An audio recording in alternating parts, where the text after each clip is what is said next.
اهلا بيكم في فيديو جديد على بيرفيوم هاوس. يلا بينا. هتكلم معاكم النهارده عن الفرق ما بين لوست شير العاديه ولوست شير السموك، وهنبدا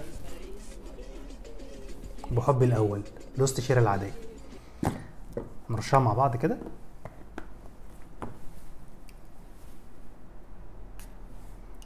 وهنتكلم عن كل نسخه لوحدها من اول ما نرشها. اكيد مش هنستنى لحد دراي داون يعني، بس هحاول ابسطها لك.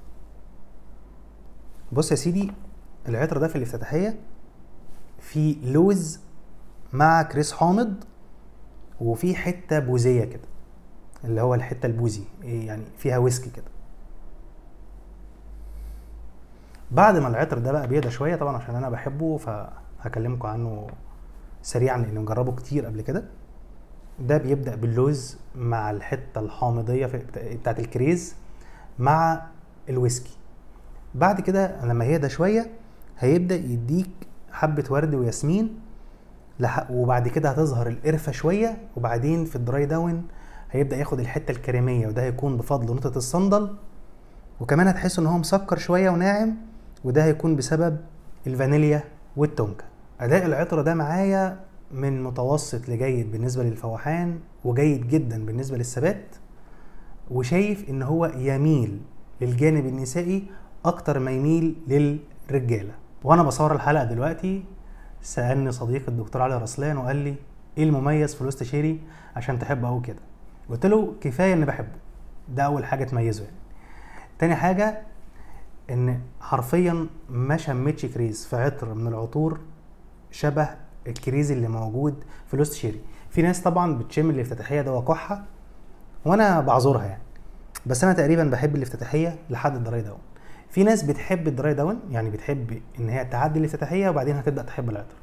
انا واحد من الناس بحب الافتتاحيه والقلب والدراي داون، حرفيا الثلاثه اعظم من بعض.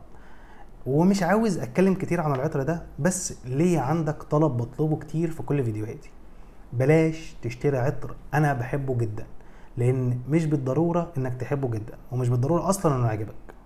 فياريت لو انت حابب عطر انا بتكلم عنه استأذنك بس تجربه قبل ما تشتري. تاني نسخة بقى هنتكلم عنها وهي نسخة السموك اهي.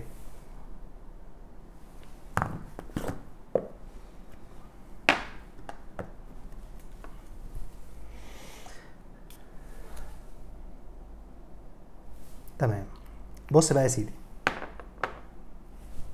الافتتاحية هنا هتتقبلوها عن الافتتاحية هنا، يعني الافتتاحية هنا كله بيقول ان هي بتميل لدواء كحة، اما الافتتاحية هنا فهي افضل للناس اللي بتحب العطور المكتومة في الافتتاحية، وده هيكون بسبب اضافة نوتة الزعفران. العطر ده ضافوا ليه نوتة الزعفران في الافتتاحية وشالوا نوتة اللوز هنا، فالعطر اصبح اكتر وقارا كده، يعني ما فيهوش الحته الويسكي، ما فيهوش حته اللوز، فهتلاقيه هنا وقور شويه. بعد كده قالوا بقى ان في قلب العطر ضافوا نوتة المشمش ونوتة الزيتون. انا كنت مستغرب جدا فكره نوتة الزيتون، بس طلعت عظيمه جدا. انا ما شميتش المشمش الصراحه، يعني الناس اللي جربت لوست شير سموك هستأذنك تكتب لي في الكومنتات ان كنت شميت نوتة المشمش ولا لا، بس انا مش شاممها خالص. انا شميت الزعفران مع الكريز في الافتتاحيه، بعد كده حاسس بمراره الزيتون، يعني في حته مره كده، بس مش بمراره اللوز. طبعا اللوز هنا مرارته رخمه في الافتتاحيه. بعد كده العطر هيقلب معاك بقى في الدراي داون على على جلد وخشب واللمحه الدخانيه اللي هتديك الحته اللي سموك. العطر ده ثباته برضو جيد جدا بالنسبه للفوحان، من متوسط لجيد، ولكن هيكون اقوى شويه من لوست شير العادي، وده طبعا هيكون عشان اللمحه الدخانيه، وطبعا يميل للرجال اكتر. يعني الرجاله اللي كانت شايفه ان لوست شيري العادي يميل اكتر للنسائي زي ما انا شايفه، ده هيقدر يرشه وبكل اريحيه. طيب لو انا هختار، فانا هختار لوست شير العادي ومش هشتري السموك. طب ليه مش هشتري السموك؟ لان لوست شيري بالنسبه لي زي ما قلت لكم قبل كده، كان في الفيديو اللي فات تقريبا، قلت ان هو الست اللي مش موجوده في حياتي، وقت ما احب احس ان هي موجوده برش لوست شيري، وانا مش عاوز رجاله في حياتي الصراحه. عايز اقول لك بقى ان في ناس كتير قالت ان لوست شيري سموك فيه شبه من جرلان شيري عود. هرش معاكم برضو جرلان شيري عود واقول لك هو فيه من السموك ولا لا. معلش بقى هنشمر.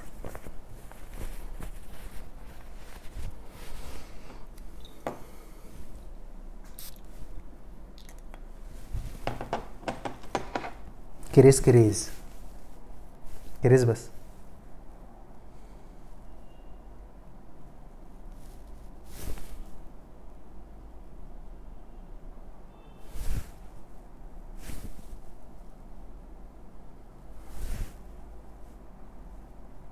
لا عاوزك تصبر عليا كده، استهدى بالله استهدى بالله، ما مش عاوز اقول لك الريفيو غلط. بص هو في لمحات، بس لمحات في قلب يعني، ده في من ده لمحه بس بتاعت قلب العطر، يعني الافتتاحيه مختلفه تماما. هنا زعفران باين بوضوح، هنا كريز على طول، يعني اول ما ترش كريز فدخل على قلب العطر هنا اهو. بعد كده هيختلف بقى، يعني افتتاحيه ده هو قلب ده بدأ يختلف شويه، بدأ تظهر نوتة الورد. يعني هنا انا مش شامم ورد خالص، هنا في ورد. طيب هقول لك بقى الخلاصه في الثلاثه. ده ابتدينا بيه، وده بعد كده، وده في الاخر. اولا في وجه تشابه بين شيري عود واللوست شيري سموك، هنقول بنسبه 70%. لمحات يعني مش هو في لمحات بين ده وده. طب الخلاصه، حريمي، رجالي، يونيسكس، بس كده. هرتبهم بقى بالنسبه لذوقي. لوست شيري العاديه هتكون في المقام الاول طبعا. بالنسبه للاتنين دول وان كانوا شبه بعض بس بشكل مش كبير، فبرضه هيبقى لوست شيري سموك وبعدين شيري عود. بس طبعا لو حضرتك بتدور على قيمه مقابل سعر، هيكون 200 مللي شيري عود اكيد هيبقوا ارخص بكتير من 50 مللي لوست شيري سموك. فلو انت بتحب دي اركنها على جنب لانها غير دول خالص، ولكن لما تيجي تختار ما بين دول جرب الاتنين الاول وشوف الافضل ليك الكميه بالسعر بذوقك الشخصي كمان.